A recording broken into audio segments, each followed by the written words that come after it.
Your Eminences, Your Excellencies, Vos Éminences, Vos Excellences, chers pères, religious orders, frères et sœurs des communautés religieuses, chers amis, I feel je me sens énormément privilégié et honoré par l'invitation du cardinal Ouellet qui m'a invité à ce congrès international eucharistique et où partager la sagesse de mon frère au niveau de sa foi, au niveau de sa dévotion du Jésus eucharistique, de même que les transformations miraculeuses qui ont été opérées par l'Eucharistie dans les ténèbres ou la noirceur de sa prison. Mais pour mieux comprendre et apprécier sa foi profonde et l'engagement qu'il avait face au Saint-Sacrement, je voudrais commencer avec un survol rapide, vous présentant au cours des années quels étaient certains faits saillants de sa vie. François Xavier Nguyen Van Thuan était ordonné prêtre en 1953. Il est devenu évêque en 1967 à l'âge de 39 ans. 9 ans plus tard, tout juste avant que le régime communiste assume le pouvoir de tout le Vietnam en 1975, le Saint-Père Paul VI l'a nommé coadjuteur de Saigon, à ce temps-là renommé la ville de Ho Chi Minh. Le nouveau poste de François a été refusé et rejeté par le nouveau gouvernement communiste et le 15 août 1975, donc la fête de l'Assomption, il a été arrêté et a passé les 13 prochaines années en prison, de prison en prison à travers le Vietnam. 9 de ces années-là l'ont vu en isolation cellulaire. Mais armé d'une foi forte et avec une relation constante avec Jésus dans le Saint-Sacrement, il a utilisé ces années d'incarcération pour devenir un cheminement vers la sainteté. Il a amené le message du Christ dans la noirceur de la vie, d'une vie en captivité. Il a été libéré une fois de plus à l'âge de 61 ans et il a été nommé d'abord vice-président en 1994, ensuite président du Conseil pontifical pour la justice et la paix en 1998. On a découvert un peu plus tard une forme très rare de cancer d'estomac qui s'avérait mortel, mais une fois de plus, comme à bien d'autres occasions,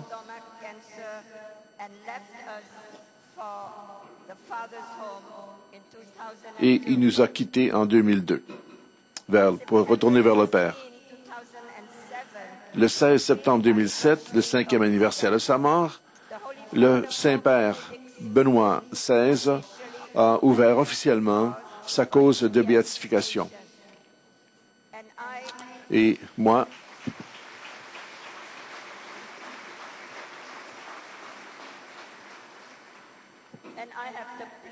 j'ai le plaisir, après ma présentation, de vous présenter un texte présenté par Ciel et Lumière, un petit film documentaire sur la vie de mon frère. À travers ses écrits et surtout à partir de ses lettres aux correspondances en prison, nous pouvons dégager des choses très claires. La vie de François Xavier était enraciné fortement dans une union extraordinaire avec le Dieu vivant à travers l'Eucharistie. L'Eucharistie était sa seule force. C'était également pour lui, cette union était la plus belle prière et la meilleure façon de rendre gloire à Dieu. Notre mère me rappelait souvent de cette époque où sa sœur aînée se mourait de tuberculose dans la ville au centre du Vietnam, une partie très pauvre d'ailleurs du pays. Mais à cette époque, la tuberculose était considérée comme une maladie très dangereuse et très contagieuse pour laquelle il n'y avait aucune guérison. Et donc, c'était très difficile de trouver des enfants de cœur pour aider les prêtres de paroisse à aller porter la Sainte Communion auprès de ma tante. Néanmoins, François s'est offert pour accompagner le vieux prêtre lors de ses visites régulières auprès de ma tante, à pied, chaque jour après l'école, et ce, jusqu'à la mort de ma tante. Et lorsqu'on lui en avait parlé, il a expliqué sa grande dévotion qu'il avait auprès de ma tante. Et pour expliquer ce fait, il citait un passage de Saint Jean. À moins de manger la chair du Fils de l'homme et à moins de boire son sang, vous n'avez pas la vie en vous. Durant une entrevue avec la presse après qu'il avait quitté la prison, il a demandé à maintes reprises quelle force le permettait de demeurer en vie et lorsqu'il était en prison, sa réponse était toujours la même. Il répondait l'Eucharistie. Il disait il expliquait que lorsqu'il a été arrêté, qu'il devait quitter immédiatement avec rien. Le lendemain, on lui a permis d'écrire à sa famille et aux fidèles afin d'obtenir des choses personnelles. Et il a écrit « Veuillez m'envoyer, s'il vous plaît, un peu de vin comme médecine pour ma douleur d'estomac. » Immédiatement, la famille avait compris, absolument, a compris immédiatement ce que ça voulait dire. Et donc, il y a quelques jours plus tard, les gardes lui ont donné 2 petits contenants qui lui étaient adressés et qui étaient marqués « Médecine pour des problèmes d'estomac ».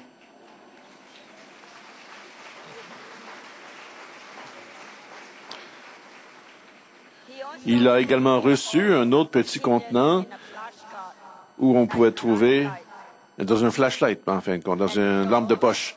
Et donc, avec 3 gouttes de vin et une goutte d'eau dans le creux de sa main, ainsi, il célébrait l'Eucharistie chaque jour. Et il disait,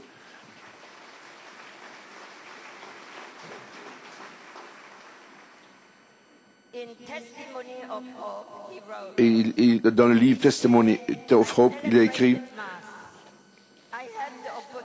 chaque jour, j'ai célébré l'Eucharistie et j'avais l'occasion d'étendre mes mains et de me clouer moi-même à la croix avec Jésus, de boire avec lui la coupe acerbe. Et c'était les plus belles journées de ma vie, disait-il.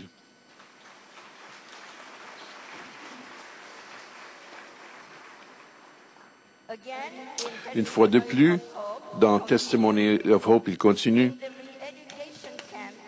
Dans le camp de rééducation, nous étions divisés dans des groupes de 50 prisonniers à la fois. Nous dormions sur un lit commun et tout le monde avait le droit à 50 centimètres d'espace. Nous nous assurions qu'il y avait des catholiques autour de moi. À 9h30, lorsqu'il fallait éteindre la lumière, c'est à ce moment-là que je me penchais sur le lit pour célébrer l'Eucharistie et la messe et par cœur. Et je distribuais la communion en passant ma main sous le tamis qui était là. Nous faisions des petits sacs avec de l'aluminium afin de préserver l'hostie et de l'amener à d'autres. Donc, le Jésus eucharistique était toujours présent dans ma poche de chemise. Et il concluait toujours ses lettres clandestines auprès de mes parents avec ces paroles. « Cher papa, chère maman, n'écrasez pas votre cœur avec la tristesse. Je vis ce moment présent uni à l'Église universelle et uni au sacrifice de Jésus.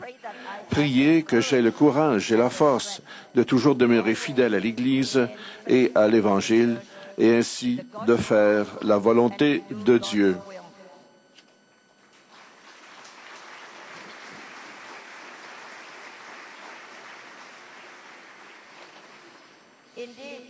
De fait, c'était durant ces années de silence et de solitude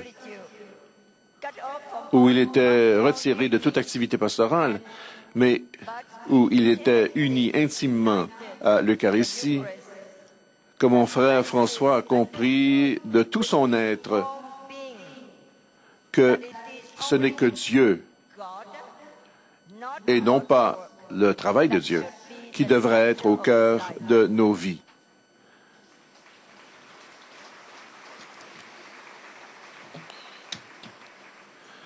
Cette façon de comprendre les choses a ouvert les portes à l'Esprit Saint afin de transformer ces années de restrictions sévères pour que ça devienne, en fin de compte, les périodes les plus actives et bénéfiques d'évangélisation dans sa vie.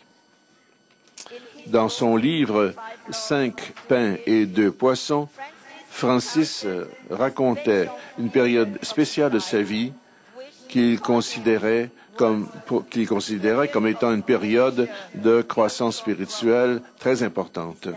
Et il écrivait, « À plusieurs reprises, j'ai été tenté, même tourmenté par le fait que je n'avais que 48 ans,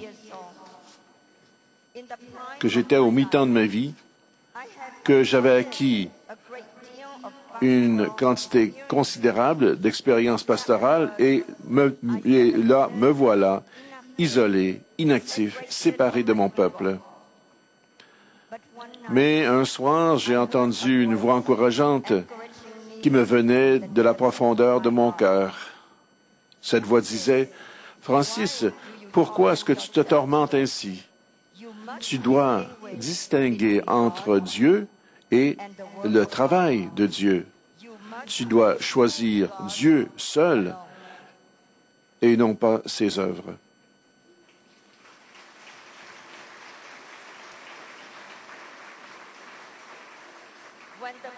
Lorsque les communistes l'ont jeté dans le cargo d'un navire qui se rendait à Haiphong, 1700 kilomètres au nord, dans le nord du Vietnam, il s'est trouvé tout d'un coup parmi 1500 prisonniers affamés, désespérés. Ils sentaient leur colère, leur désespoir, leur désir de se venger, et il a commencé à partager leur souffrance humaine. Mais avec cette voix à l'intérieur de lui qui l'invitait à choisir Dieu et non pas les œuvres de Dieu, il a compris rapidement que dans cette compagnie captive, on venait de lui remettre une cathédrale pleine de fidèles à qui il devait maintenant être le ministre, pour qui il devrait être le ministre.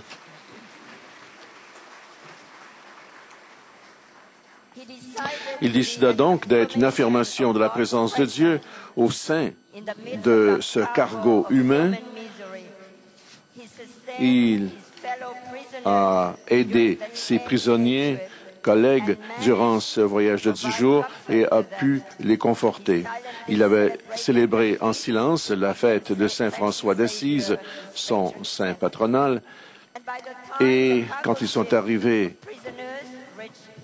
à Haiphong, mon frère a pris conscience qu'il suivait Jésus jusqu'aux racines de l'évangélisation. C'était un peu comme marcher avec Jésus pour mourir extramuros, c'est-à-dire en dehors des murs sacrés. Francis a décrit comment il pratiquait son ministère dans le camp de prisonniers de Vinh Quang. Il disait que le soir, les prisonniers se remplaçaient pour aller faire l'adoration. Et avec la présence silencieuse, le Jésus eucharistique nous a aidés de manière inimaginable.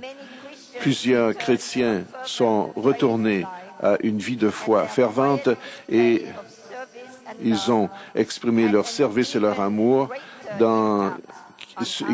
et tout ceci a eu un impact sur les autres prisonniers. Même les bouddhistes et d'autres gens non chrétiens sont devenus chrétiens. La force de la présence aimante de Jésus était irrésistible. Les ténèbres de la prison sont devenues une lumière pascale et la semence a germiné dans le sol durant la tempête. La prison a été transformée dans une école de catéchèse. Les catholiques ont baptisé d'autres prisonniers et devenaient donc des parrains ou parrains pour leurs compagnons.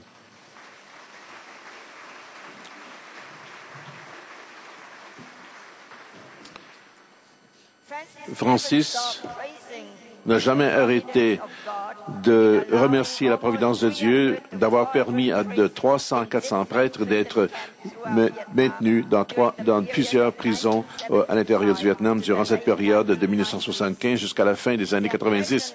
La présence d'autant de prêtres a ouvert une période vraiment de dialogue interreligieux significatif et a promu une amitié très importante parmi des centaines de milliers de prisonniers qui appartenaient à des foi différentes. Lors d'une de ces occasions, un groupe de prisonniers est venu auprès de François pour lui demander de l'aide. Un prisonnier qui était totalement désespéré essayait de se pendre avec un fil électrique. Et Francis s'est agenouillé à côté de l'homme pour prier et pour l'encourager. D'autres prisonniers, mus par cette expression de foi, ont commencé à prier aussi. Et finalement, l'homme a commencé à pleurer et s'est remis à l'amour de Dieu.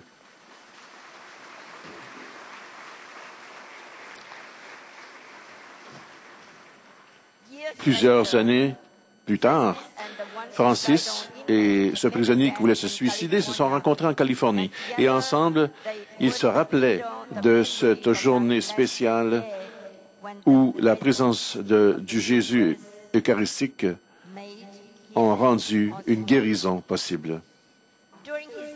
Durant les 9 années où il était en isolation cellulaire, il a célébré la messe chaque jour autour de 3 heures de l'après-midi, c'est-à-dire l'heure où Jésus était en agonie et où il est mort sur la croix. Il était seul, donc il chantait la messe comme il voulait, en latin, en français ou en vietnamien. Et il portait toujours dans sa poche de chemise plutôt, le contenant qui avait le Saint-Sacrement. Il répétait souvent, « Jésus, toi en moi et moi en toi, ainsi adorant le Père. »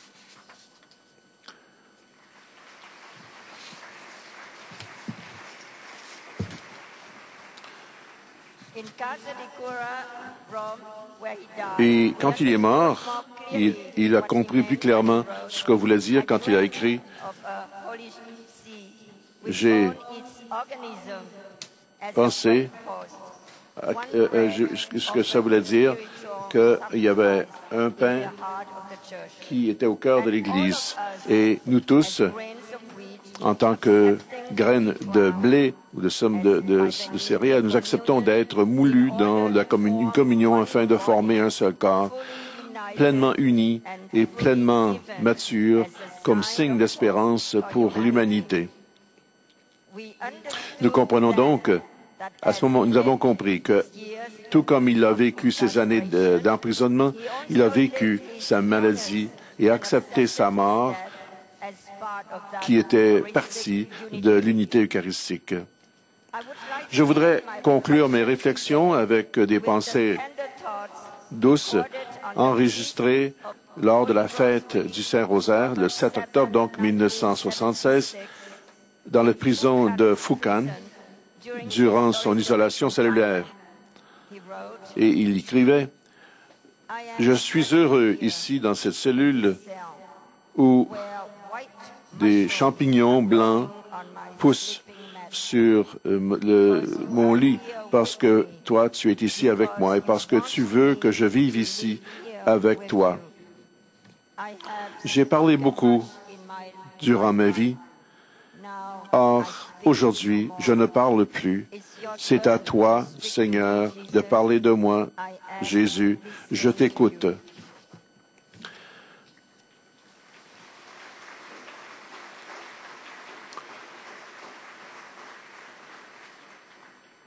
Chaque fois que je lis ce texte, je ne peux m'empêcher de voir mon frère là, assis dans sa cellule noire, face à un vide complet, mais souriant, doucement, comme il a toujours fait, même durant ces derniers jours, et tenant solidement sa poche de chemise où le Seigneur du ciel demeurait. Puisse cet ancien prisonnier qui a vécu l'harmonie du ciel, l'amour de Dieu, la vie en plénitude, au cœur même du désespoir d'une prison, et bien qu'il puisse nous guider de façon que nous puissions être comme les disciples d'Emmaüs qui ont dit, « Seigneur, demeure avec nous et nourris-nous de ton corps. » Amen.